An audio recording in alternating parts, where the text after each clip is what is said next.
to tell you the story about the zombie apocalypse.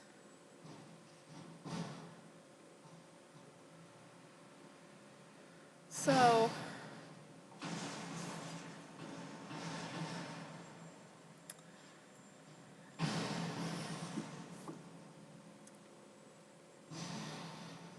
I've been under the eye of the pharmaceutical industry and administered antipsychotics, antidepressants, anti-anxiety medications since I was 16.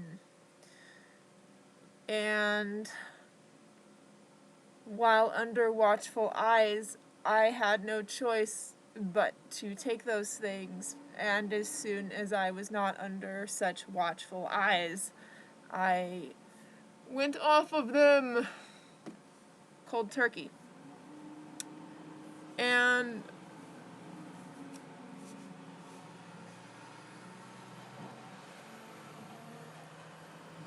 in 2013,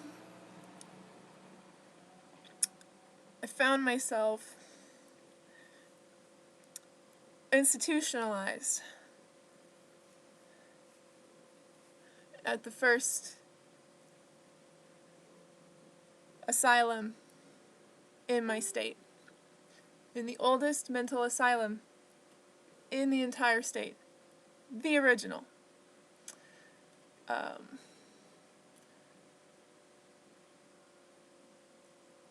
And while there, my pain, peripheral neuropathy, and endometriosis was perceived to be delusion and psychosis. I needed sleep when I came through their doors. That was all. That was all. And what they did was inject me with Thorazine for 2 weeks. And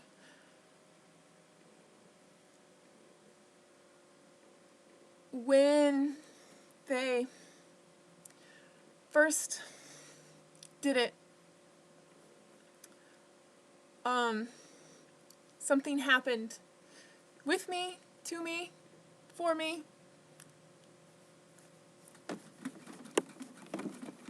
For reality, something happened.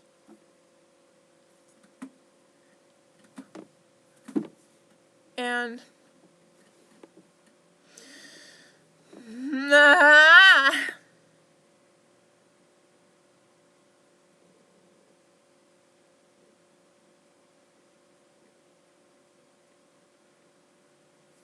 something happened. And that medicine, that drug, not a medicine, that poison going into my body felt a lot like the same injection I received when I was rushed to Children's Mercy South when I was in middle school and I was dying of walking pneumonia. Like fire. Like fire in your veins, but like a black fire, like a hollowing out. And when that happened to me in middle school, it went in my hand, and it went joop, and I completely lost consciousness, entirely, utterly, completely lost consciousness. And I don't know if they're just not telling me because I was a kid. I might have actually died, and they're just not telling me because I was a kid. But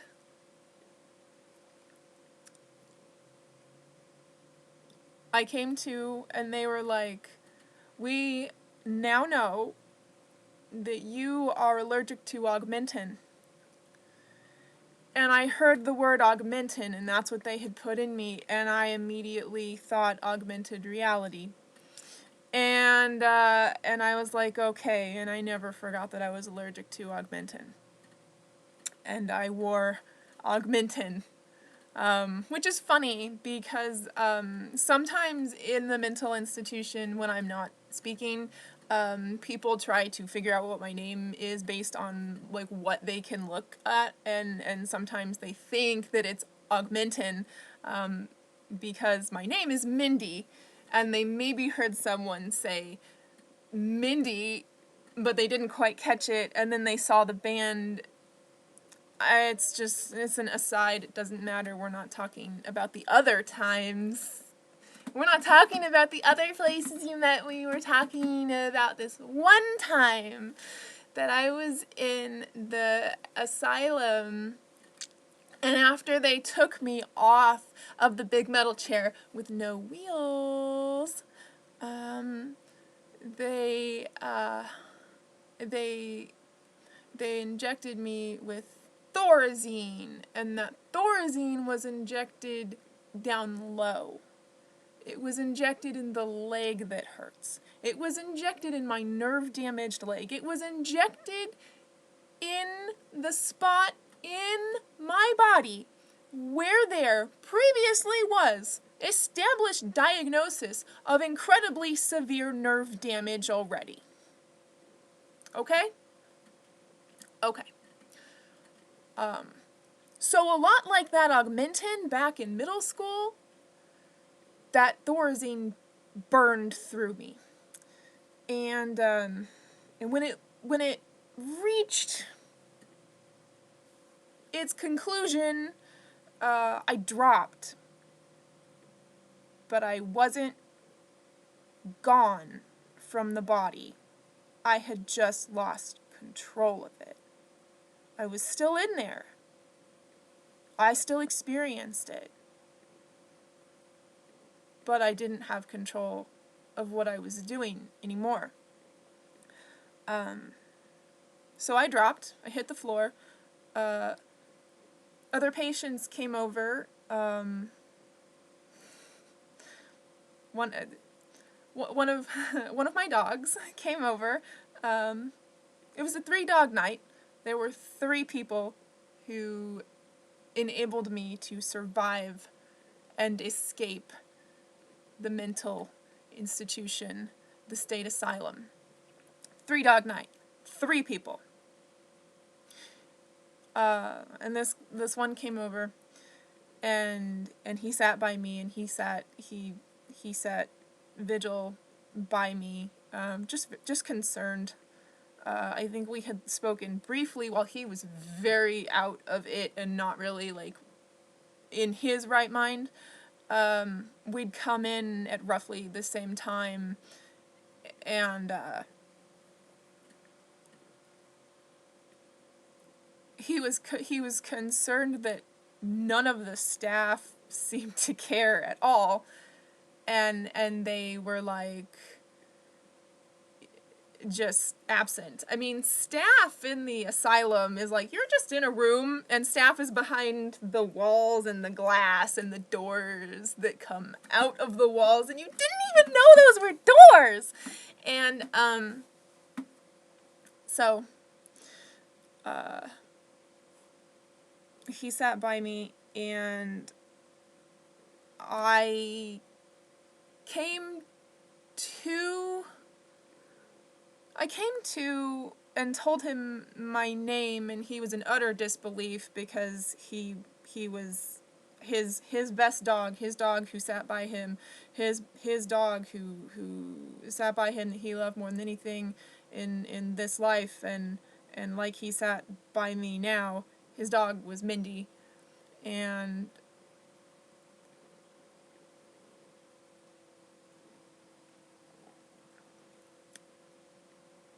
so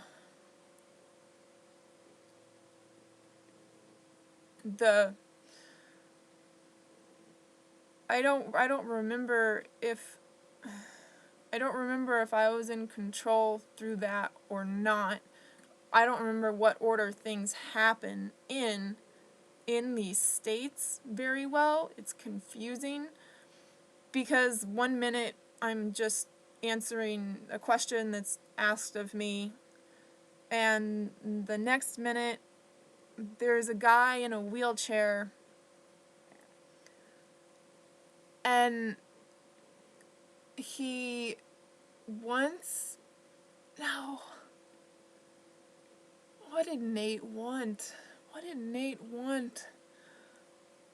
Oh, trying to focus on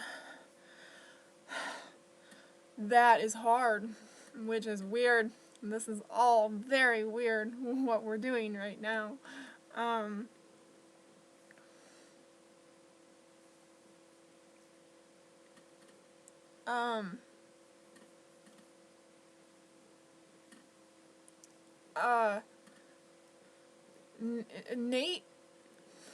Nate was religious minded, and I think okay, there's the problem. I'm not familiar enough with the stories of Jesus and the Bible to know what it was that he was like thinking was being reenacted, or why it was that this Jesus, why I was created as Jesus in the asylum. I'm not familiar enough with the religion to understand why I was regarded as Jesus Christ for my stay in the asylum.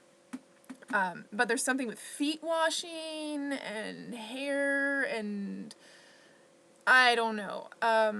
What happened is that guy in the wheelchair touched me while I was face down on the floor, and then maybe I looked up at him before he touched me. But from the floor, the moment he touched me, I lunged forward and I began to eat his leg.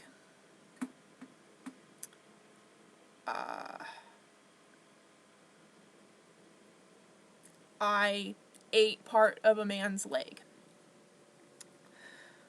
And I'm not the only one who was doing that under the influence of Thorazine in the state asylum, in the old state asylum in the state, in the middle of the country. With the tunnels underneath, you don't know what you don't know. You don't know what you don't know. And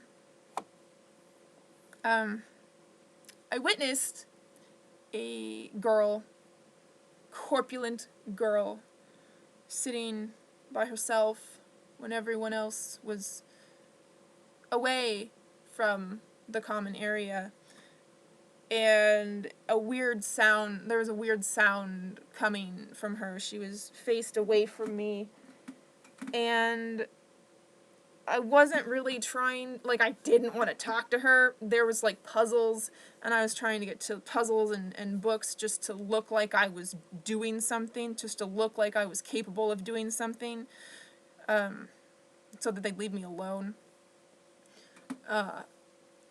And I saw what the noise was, and she was eating her own arm. She was eating her own arm.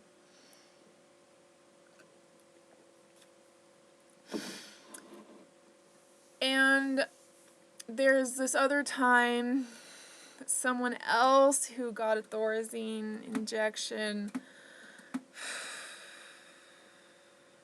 Something happened during a group. And in a group, we're in a smaller room. And there's a bunch of chairs and tables. And the whiteboard. And it was a matter... I'm not sure. It was weird because I was barely with it, but it seemed like it was a racial matter. And then the black guy took a bite out of the white guy. just like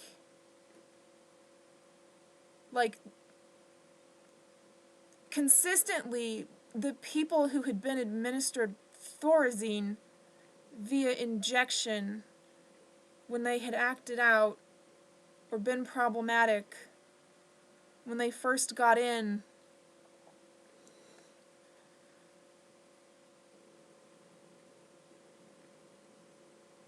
when they became frustrated or angry, it was like instead of pulling a knife or a gun, people were taking bites out of other people. And of course, in that instance, that girl was eating herself.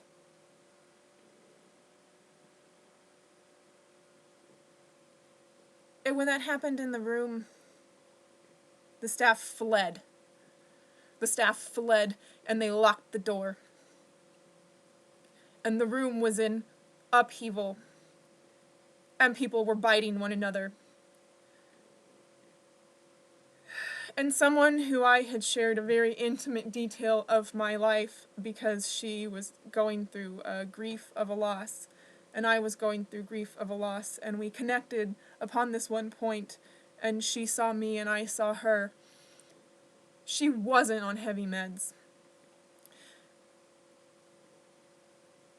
She was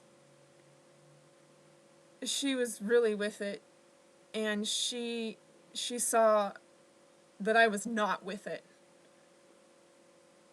And she took my hand, and we just ran around the room. We just ran around the room, like being led through the woods, all around the fight, all around people biting one another and beating one another. We just ran around the room. There was no way out. There was no way out. All we could do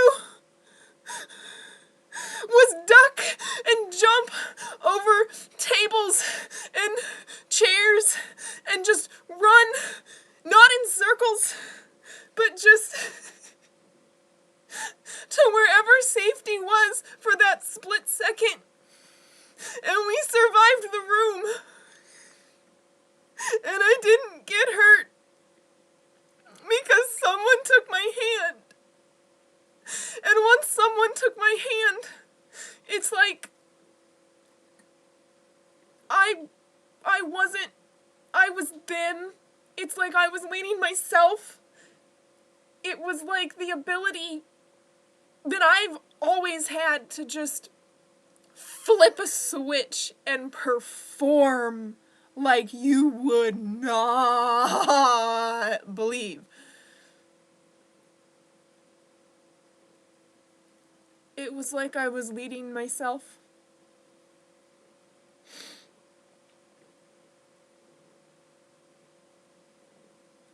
But was still led. Just every jump that needed to be made. There's no time for instructions. There's no instructions being shouted. We're silent as we're navigating this room that had become a prison of danger. Oh yeah, the fight was over sunglasses. The fight started over a pair of sunglasses. Yeah. But I mean, this is my trauma. I don't like to talk about it. I don't like to think about it.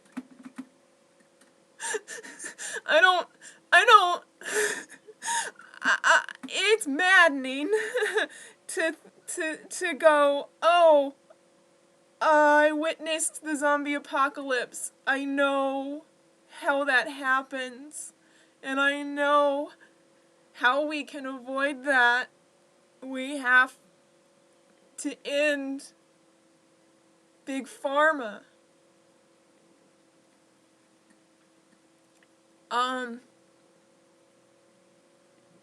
but especially and most importantly, psychiatric medications.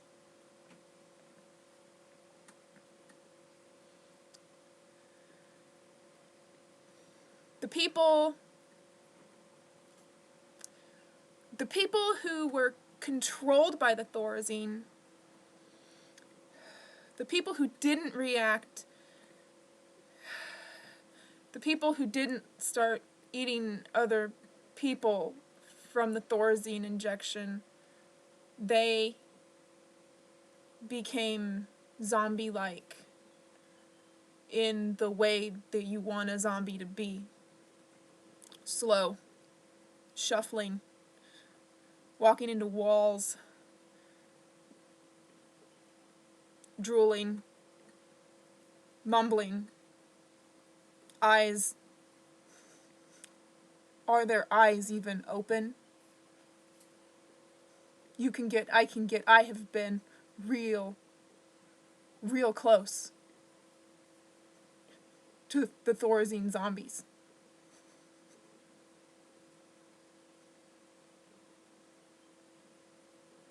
It's like they're sleepwalking.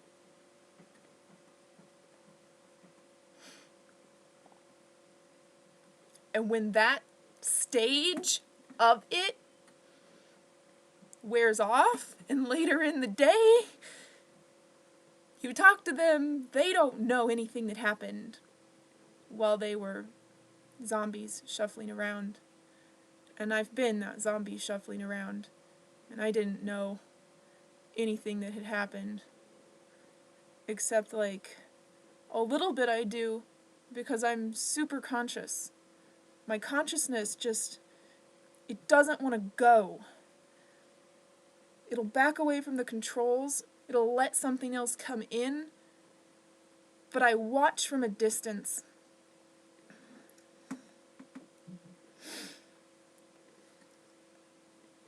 And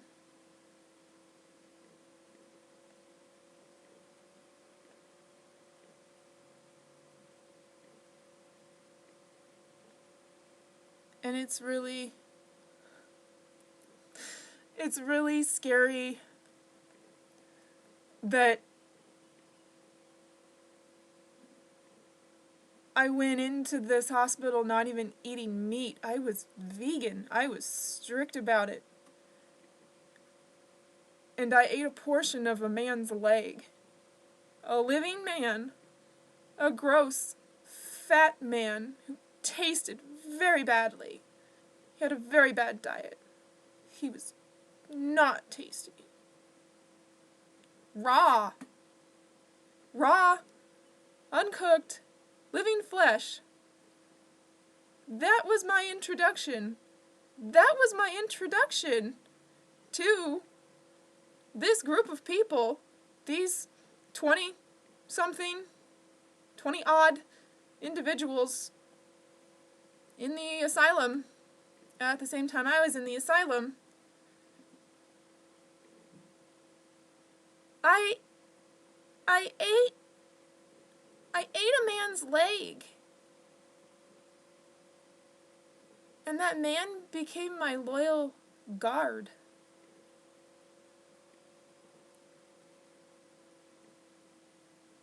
And my word was taken as the word of Christ.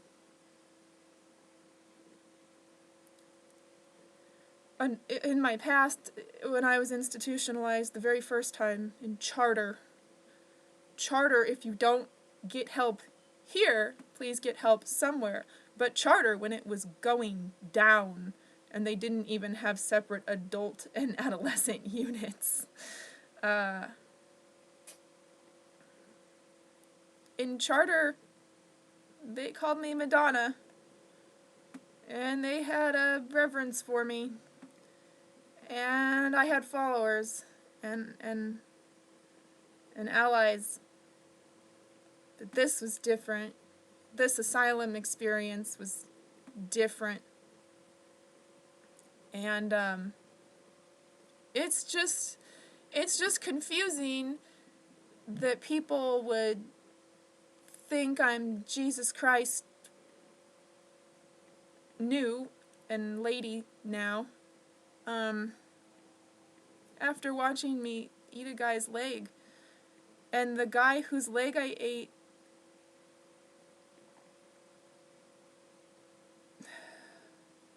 he was fully aware when it happened. He wasn't heavily medicated.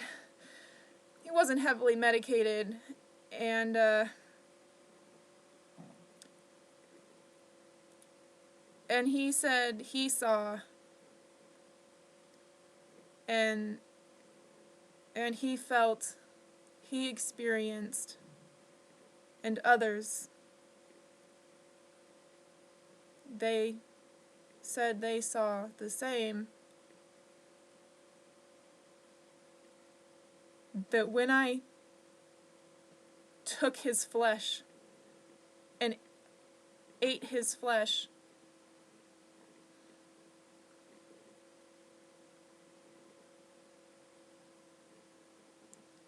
a darkness that had consumed him, a demon, if you will, blasted out of him. And he felt healed.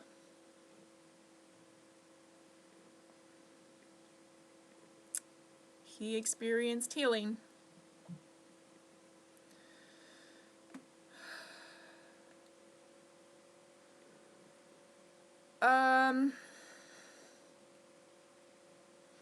So I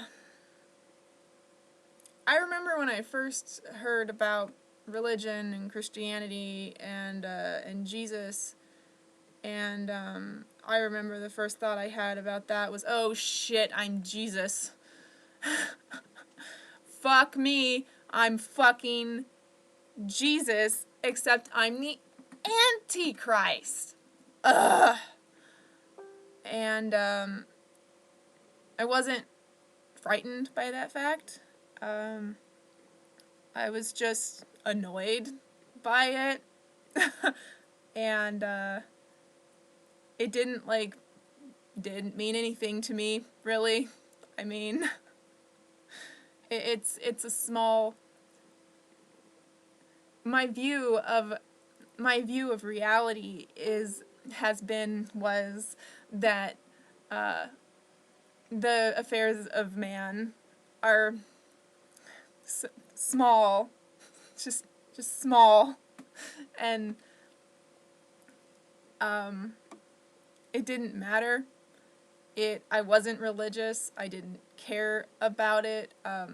I saw very, very dark things. I saw very, very demonic things.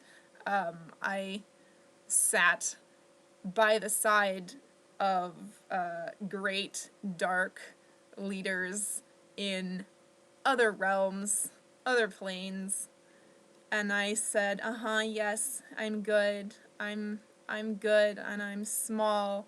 And then I ate them because they didn't suspect that they could be consumed by something so small.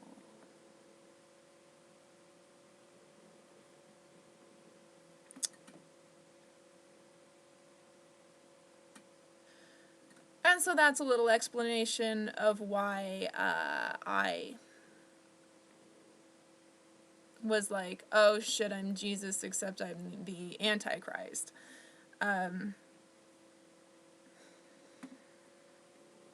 you may or may not know, I generally have regarded and spoken openly of myself as the devil, Satan, Lucifer, and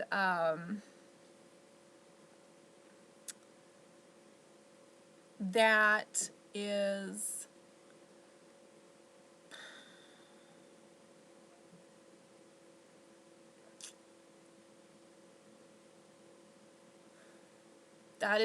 a very interesting journey to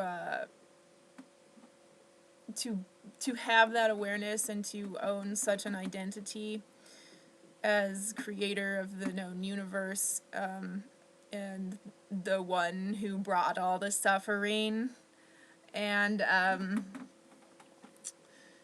then to pass through life stepping toward and into the light. Mine is a profound experience. And when I talk about my experiences, people start to think that I am a crazy person. And then, if they watch me really closely, or if they're in my life like they live with me, they learn that I'm not crazy at all. That the Twilight Zone fucking emanates from Mindy fucking Lee. And crazy fucking shit happens that they experience, that they see, that they feel, that they hear, and they lose their goddamn minds. So, what is going on?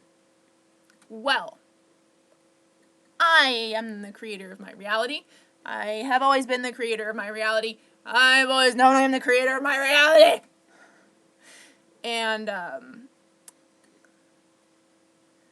I'm a conscious co-creator. And you can be too. But it's really freaky. It's really freaky because the spirit, universe, God, whatever you want to call it, it just wants you to wake up. And everything in your path that you look at communicates to you to wake up.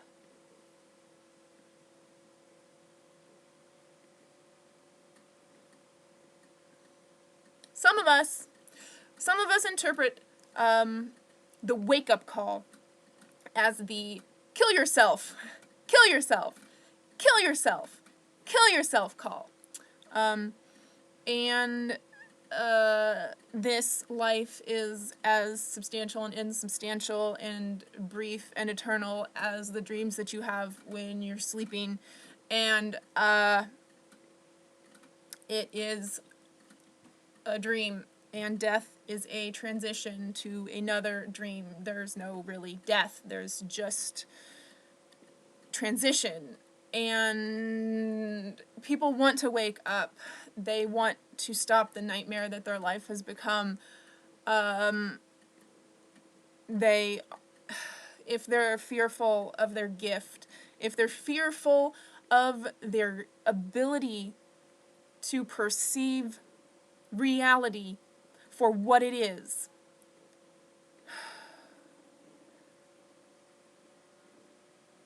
it becomes a very dark place to live and a very hard place to live. And this is why we have the diagnosis of schizophrenia and mental illness going psychotic. Like, does anyone wonder about the very unusual fact that psychotic breaks, a very large percentage of them, are focused and centered around that person's spiritual belief, or they suddenly have a spiritual belief out of nowhere. Have you ever known anybody who did mushrooms and then they turned to Jesus? I have.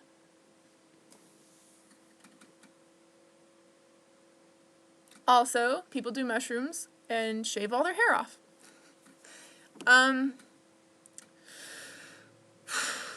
So,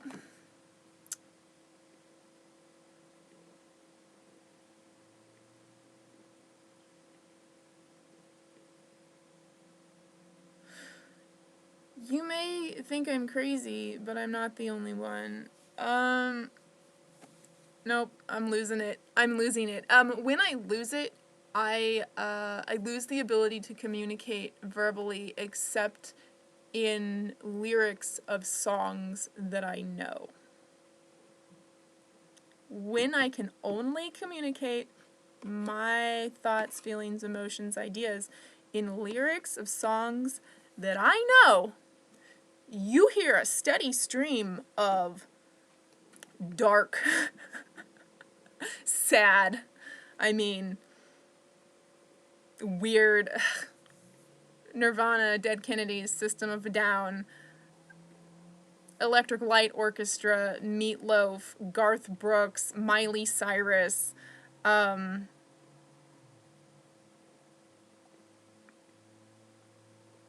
so just so you know, like, if I'm not making sense, Google the lyrics. Because probably I am making sense. What's happened is consistently I will be in that state where it's like, am I losing my mind? It feels like a spiritual awakening. Here I am in the mental hospital again, and I really don't think I belong here, and I really don't think I should be medicated, and no one understands, like, that I'm in there, that I'm not, like, a homicidal, suicidal, like, fucking crazy scary person, until somebody is like, hey, wait a minute, I know that song, sweetie, sing that song, and then I burst into song, and the second I burst into song, the whole fucking script flips. And they're not tying me down, and they're not shooting me up, and they're not telling me I'm crazy anymore. They just want to hear me sing until I can get back out into the world and heal it.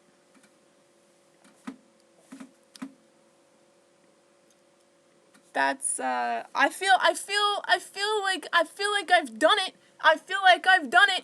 I don't know who's here helping me. I don't know who's here with the gun to my head. But I felt compelled to do that. Yay! I told the YouTube about the zombie apocalypse that I maybe started.